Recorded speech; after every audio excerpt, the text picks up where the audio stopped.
My mom refused to pick up my daughter from school after she threw up. "I'm not a chauffeur," she said. My daughter waited 3 hours outside in the rain with a body temperature of 104 degrees. I didn't fight. I did this. After 3 days they were screaming and panicking. I felt rage. The kind that starts cold in your chest and spreads until your hands shake. I was still on the phone with the school nurse when she said the words. "Scarlett's been vomiting, her fever's at 104, we can't reach anyone else. She's sitting out front. It's raining." I couldn't leave work right away. I was leading a meeting that had taken weeks to prepare for, but the second I hung up, I called my mother. 10 minutes from the school. Retired. Nothing else to do. She picked up like it was any normal Tuesday, and when I asked her to get Scarlett, she laughed. Then she said it. "I'm not a chauffeur." That exact sentence. I was silent. She went on. Said she wasn't going to drop everything just because my daughter got a little sick. That I had Scarlett, not her. That she already did her time. Then she hung up. I stared at my phone and I felt something twist in me. I wasn't sad. I wasn't disappointed. I was furious. Because this wasn't the first time she had let me down, but it was the first time her selfishness had real consequences. Scarlett had nobody else nearby. I had no other backup. I ran to my car and drove like a maniac, switching lanes, shouting at red lights. It took me an hour and 12 minutes to get to the school. By then the rain was heavier. My daughter was still sitting there. On a stone bench, soaked, shivering, her cheeks red from the fever. Her backpack was open beside her. She was trying to keep it dry with her body. I grabbed her and drove straight to the ER. She didn't talk. She could barely move. She was limp against me. They took her in immediately. The fever had climbed. 104.6. Her breathing was shallow. They said she was close to collapsing from dehydration. They hooked her up to fluids, oxygen, everything. A nurse asked me when she last kept fluids down. I didn't even know. I just stared at the monitor. That night, I sat in the hospital room with her while she slept under wires and tubes. And the whole time I kept hearing my mom's voice. "I'm not a chauffeur." I kept thinking about all the ways I'd supported them. The money I sent every month. The groceries. The bills I paid without being asked. The way they always told people I was the responsible one, because I never said no. I opened my laptop at 6 a.m. the next morning. Logged into every account they depended on. Rent assistance? Gone. Grocery delivery? Cancelled. Insurance premiums I'd been covering for 2 years? I didn't even text them. I wanted them to feel what Scarlett felt. Alone. Forgotten. For now I stayed silent. But I knew the moment they realized what I'd done, the begging would start. The excuses. The guilt trips. And I was going to sit back and watch it all burn. The silence was satisfying. For 3 full days, not a single call, not a single text. I didn't hear a word from my parents. Scarlett was still in the hospital, recovering. Her fever had dropped, but her lungs were still crackling. She needed oxygen and monitoring. I stayed with her the entire time.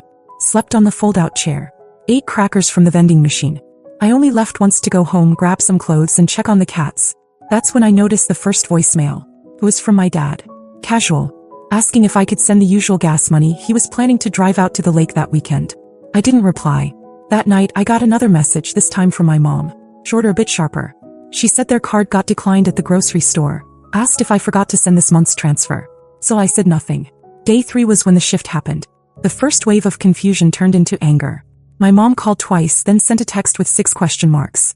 Then one that just said, "Did you cancel something?" Yes. All of it. By noon, I'd received 5 calls. By evening, 10. I silenced my phone and went back to sitting by Scarlett's bed, watching a cartoon on mute while she slept. The next day they showed up at my apartment.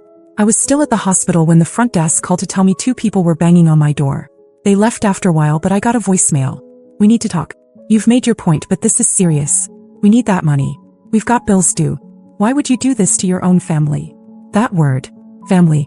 I almost laughed. Scarlett was slowly getting better. She asked about grandma once. I told her the truth, that she couldn't come. I didn't say more. Scarlett nodded and went back to coloring. But something had changed in me. I wasn't just angry anymore. I was done. That night, my mom sent the last calm message I'd ever get from her. "I don't know what you think you're doing, but if you're trying to hurt us, congratulations.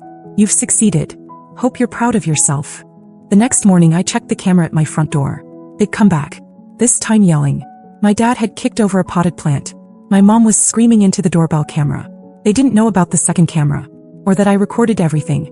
I watched the footage twice. Not out of fear, out of fascination. This was how they handled a minor inconvenience. They still had no idea what was coming. By the 5th day they weren't pretending anymore. My dad left a voicemail saying they were about to lose their electricity. My mom sent 5 texts in a row, most of them in all caps. She said I was punishing them over a misunderstanding and that I was overreacting. Then she added something that sealed it. We didn't ask to be grandparents. That was your choice. If she can't handle a little rain, maybe she shouldn't be in school. I stared at the message for a long time. I read it again, then again. Scarlett had nearly gone into shock from dehydration and fever, had spent 4 nights hooked to machines, and they had the nerve to say that. I didn't respond. I just started moving things into place. There was still one last card I hadn't played. My name was on their lease. Years ago, when their credit was garbage, I had co-signed to help them get the place. I'd been paying the difference in rent ever since. I emailed the landlord that afternoon. Explained I was removing myself from the lease at the end of the month and that I wouldn't be continuing to help cover payments. I knew exactly what would happen. At 2:13 a.m. I got the first true panic call. My mom. Her voice was shaking. She said she needed to talk, needed to explain. Said things had been taken out of context. That they didn't mean what they said.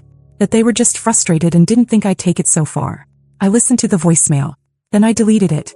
An hour later my dad called. No apology. Just threats. Said if I let them get evicted, it would be the end of our relationship. That I'd regret it. That karma was real. I smiled at that one. The next day they drove back to my apartment. This time they waited in the hallway outside my door for 2 hours. I didn't let them in. I watched them argue with each other on the hallway cam. They were shouting so loud the neighbor came out to complain.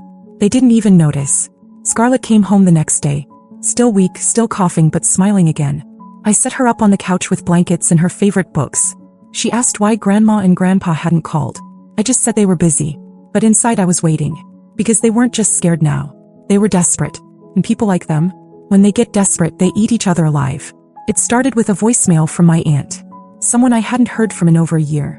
She said my mom called her crying, said I was freezing them out and they were on the verge of being homeless. She asked me to call her back and be the bigger person. I didn't. Scarlett was still recovering, and every time I looked at her, curled up under her blanket sipping water slowly through a straw, I felt the fire flare up again. My mother left her in the rain. My father didn't lift a finger. And now I was supposed to show them mercy? They'd made their bed. By day 7 they were out of food. I know because they used the last of their data to post a Facebook status calling me vindictive and mentally unstable. Said I was brainwashing Scarlett, poisoning her against them, and that they had no idea why I'd suddenly turned on them. Then they started turning on each other. That same day I got an email from my landlord. Apparently my dad tried to claim I had agreed to keep paying the rent and said he had it in writing. He didn't. I forwarded every receipt, every message, every agreement showing otherwise. That's when the real panic began. The next morning my dad showed up at my office. I had security remove him before he got past the lobby. He stood outside for 45 minutes shouting my name. That afternoon I got a string of texts from my mom, bouncing between sobbing apologies and wild accusations. He said I was cruel. Said I was tearing the family apart. Then she sent the one that finally showed her cards. You win. You got what you wanted. She should have never been born. None of this would have happened if you didn't trap yourself with a kid. That was it. I screenshotted every message. Every voicemail. I stored them in a folder called In Case I Ever Forget. Because I didn't want to. I wanted to remember exactly what kind of people they were. A week ago they thought I needed them. Now they were squatting in their own apartment, trying to stretch electricity off an extension cord from the hallway outlet, hoping the neighbors didn't complain again. The eviction notice was coming. I didn't even have to push it. They were pushing each other. And karma was just getting started. I thought I was prepared for anything, but I wasn't expecting the police. They showed up at my door 2 days after the last voicemail. 2 officers. Calm, polite, but serious. Apparently, my parents had filed a report claiming I was withholding financial support I had legally committed to, and that Scarlett had been endangered due to my neglect. The moment I heard that word, neglect, I felt my pulse in my ears. I invited them in, sat them down, and handed over everything. The messages. The hospital discharge papers. The proof of financial support I'd been giving them for years. I even played the voicemail where my mom said Scarlett shouldn't have been born. The officers looked uncomfortable by the end. One of them asked me quietly if I wanted to file for a restraining order. I didn't answer. I just asked them to leave. That night, I drove to my parents' apartment. Not to talk. Not to yell. To serve them. The restraining order went through the next morning. They couldn't come near me or Scarlett anymore.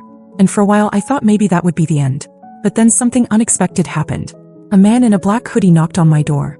I didn't recognize him at first. He was my dad's cousin, someone I hadn't seen in 10 years. He said he heard about what happened. That my parents had been lying to everyone. That they'd been telling people I stole money from them, abused Scarlett, left them to starve. He said his own father had loaned them nearly $5,000 a month before. And they told him I refused to help them because I was spending everything on vacations and a new man. I laughed. He didn't. He said I wasn't the only one they'd scammed. Turns out, for the past 6 months, my parents had been borrowing from almost everyone in the family, selling jewelry, even trying to refinance a car that wasn't in their name, mine. And then he told me something I didn't know. 2 days before Scarlett got sick, my parents received $800 from a small inheritance check left to them by a distant relative. They told no one. Spent it at a casino. I stared at him. He apologized and left. That same night, I got an anonymous letter in the mail. No return address. Just a single sentence. This is your fault. If they die, it's on you. I knew it was my mom's handwriting, but I didn't flinch. I lit a match and burned the letter in the sink. That weekend, their power was officially shut off. They had no food, no water, and no one left to call. Not even the cousin who warned me. No one wanted to be involved anymore. The last voicemail I ever got from them was just breathing and crying. And I listened to it while holding Scarlett's hand, watching her fall asleep peacefully in her own bed. Karma wasn't just knocking. It had broken the door down. It had been quiet for 5 days. Scarlett was back to playing with her dolls and asking questions like nothing had happened. I had started to sleep again. Thought it was over. I thought they'd finally disappeared. Too humiliated, too broken to try anything else. I was wrong. It was a Sunday night when the power flickered. Then died. I checked the breaker. Everything inside was fine. I opened the door to see if anyone else in the building was having issues, and froze. There, standing just inside the apartment building's main entrance, were my parents. My mom was holding a wrench. My dad had a pair of bolt cutters. They'd cut the main power to the building. Not just mine, everyone's. My neighbor across the hall came out just in time to see them run. The police came within minutes. I handed them the restraining order, showed them the footage from the hallway cam, and they went after them. It took less than 24 hours. They were arrested. But that wasn't the end. The next day, I got a call from a lawyer. Apparently, my parents had taken out a payday loan using forged documents, ones that listed me as a co-signer. They'd been using my name, my information, and even Scarlett's identity to try to pull in more cash. They never thought I'd find out. The amount wasn't massive, about $3,000, but the betrayal was. They'd used my daughter's social security number to apply for emergency aid. Twice. That's when I stopped being angry. I got strategic. I called the credit bureaus, froze everything, filed identity theft reports, sent in the signed restraining order and copies of the police report. Then I made one last move. I pressed charges. 2 days later, I got a letter from my father, handwritten from county jail. 3 pages of apology. He blamed my mother for everything. Said he didn't know about the stolen identity. Said he loved Scarlett. That he was ashamed. At the bottom, he wrote one final sentence. Please don't let me rot here. You're still my daughter. I didn't respond. Instead, I took Scarlett to a small cabin upstate for the weekend. No signal. No noise. Just us. And for the first time in weeks, I looked at her and felt peace. They broke themselves not because of anything I did, but because they thought they were untouchable. They thought my love was unlimited. They thought they could use it like a checkbook, like a weapon, like a shield. But love has limits. And I found mine the day they left my daughter in the rain, choking on a fever, waiting for a ride that never came. Now she'll never have to wait for anyone again. Especially not them. The update. I thought I wouldn't hear from them again. After the court dates, after the restraining orders were finalized, after I told the DA I wasn't interested in a plea deal, just accountability. Things were calm. Almost unnaturally so. Scarlett healed faster than I did. She was back to school, back to smiling. I stopped checking the cameras every night. I stopped expecting chaos. Then last Friday, someone knocked on my door. It wasn't them. But it wasn't no one either. It was a woman named Teresa. She said she worked with a local church's outreach program and that she'd been asked to visit me by my parents. I didn't say anything. She hesitated, then said they were in a transitional shelter now. That my mom had been placed on suicide watch. That my dad had been diagnosed with severe liver damage. They had nothing. No car. No friends. No money. Just desperation. And apparently some guilt. She handed me a sealed envelope and said they asked her to deliver it because I wouldn't accept calls or letters. She said she wasn't taking sides, just trying to help both of us heal. I took the envelope, closed the door. I didn't open it right away. It sat on my kitchen counter for 2 days. When I finally opened it, there were just 2 things inside. A folded photograph of me holding Scarlett as a newborn, and a note written in my mother's handwriting. We failed you. We failed her. If we could trade places, we would. But we can't. If this is the last thing we ever say to you, let it be this. We were wrong. And you were right. About everything. I didn't cry. I didn't feel peace. What I felt was a strange kind of stillness.